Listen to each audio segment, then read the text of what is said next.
ఎప్పుడైతే జరిగిందో ఒక్కళ్ళు కూడా ఏం చేశారు, కమిషన్ చెప్పిన వీలేని పెంచాడు.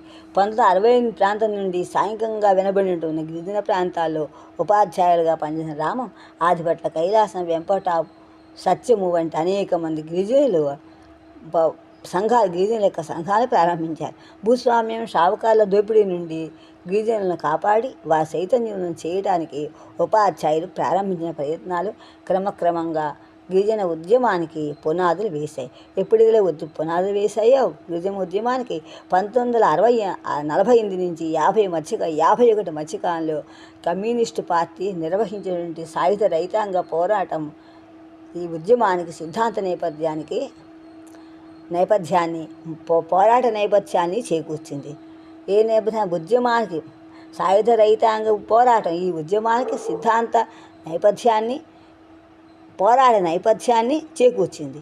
దీనికి తోడు రెండింటికి తోడు 1968 అక్టోబర్లో శ్రీకాకుళం జిల్లాకు చెందిన పంచాయతీ కృష్ణమూర్తి, చౌదరి తేజస్వీరావు కలకత్తాలో చారుమంజూర్ దాస్ కలిపి సంభాషణ ఫలితంగా సాయుధ పోరాటాన్ని ప్రారంభించే నిర్ణయం తీసుకున్నారు.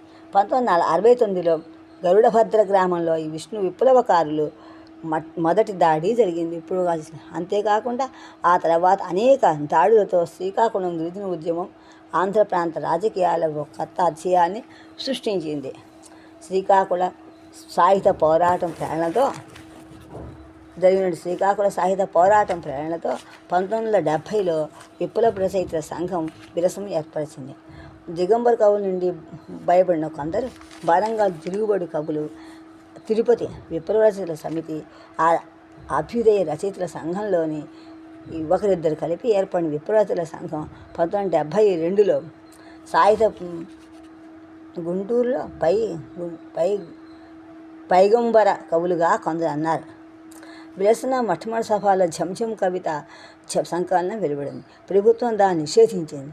1971లో జరిగిన విరసం రెండో మహాసభ నాటికి ఇప్పుడు వీస్తున్న గాలి కథా సంకలనం, లే విప్లవ వర్ధిల్లాలి కవితా సంకలనాలు కూడా నిషేధించబడ్డాయి.